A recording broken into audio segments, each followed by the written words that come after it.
Pocamarket, the photocard marketplace that sells photocards for 50 cents. When I first joined Pocamarket, I instantly felt like I'd been scammed, but it was already too late. Yes, they had many photocards for low prices, and yes, you did get relative deals on some rarer cards, but overall, I don't know if it was really that cost effective. Here are just a few things that made Pocamarket feel scammy, even if it wasn't. The shipping fees would sometimes change depending on how many cards I shipped. If I'm punished for making a large shipping request, I'm going to leave behind a card that I already paid for. And because I did that, I would keep coming back because there were leftover cards in my cart or in my collection that I had not yet shipped. Additionally, the reload values for the wallet are odd and get large quickly. I can't just add $5 to $6 to have enough to cover my shipping. I need to add way more than that. And with the leftover money, you think, well, I might as well spend it on more cards. But then you spend it on more cards, and then when you go to add that card to your shipping request, the price of the processing fee and the shipping have gone up again, and so it just becomes an endless cycle and basically a trap. In my original review of Pocamarket, everything arrived quickly and safely. I had placed an order on November 28th, 2022, and they arrived on December 9th, 2022. The total cost came out to be $100, including shipping, for 20 photocards, and I had deliberately chosen very inexpensive photocards for that order. On face value, this is about $5 each card, which compared to the average price of a photocard, which I think is about $6 to $7, is not bad. But again, I chose inexpensive cards, like Daikon photo cards, concept photos, and some cards that I'm not too sure about.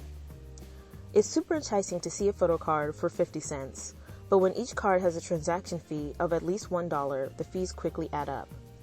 The total ended up as $53 for 20 photo cards, so $2.65 each before shipping. Shipping back then was $24.90 after the discount for Black Friday, bringing the total up to $77.90 for 20 photo cards, so just under $4 each. However, you can't just pay directly. You have to add the money to your wallet, which also has fees. So I ended up spending $100 total and having $12.90 left in my wallet that I hoped then would be refunded, but it wasn't. It just sat in my wallet until next time. The trap. So, after that first order, I didn't think I'd buy from them again, unless it was with a large group. The additional fees had blindsided me. I expected $15 shipping, but there was a $10 additional processing fee. And you can only get a good deal if you ship 20 photocards at a time. And once you buy the photocards, there were no refunds. If you collect your cards over time and wait to ship, it would feel like less of an investment. Unfortunately though, after that initial order, I did go back. Why? I don't really know. But my strategy did change. Instead of rushing to make a full cart in one day, I'd log on periodically and buy a few cards. I bought some in July, September, October, and in December 2023, right before I placed my order. This way, it didn't feel like as big of a commitment, and the way that they refer to it as a collection encourages this type of shopping.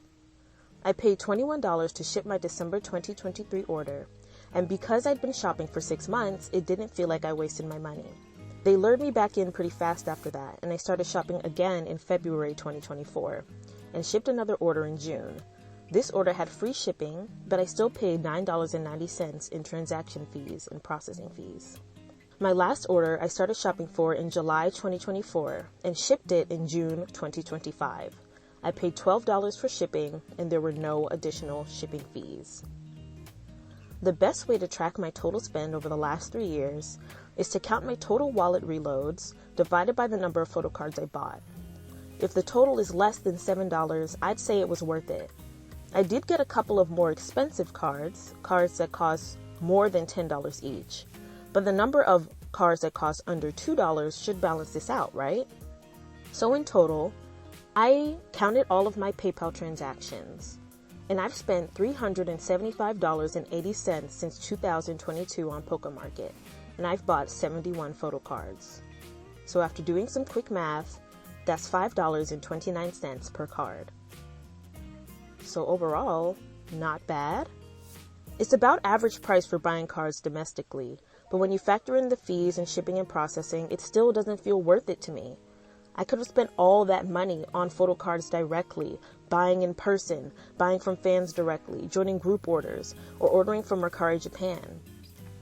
The types of cards available for a good price has become severely limited in my opinion.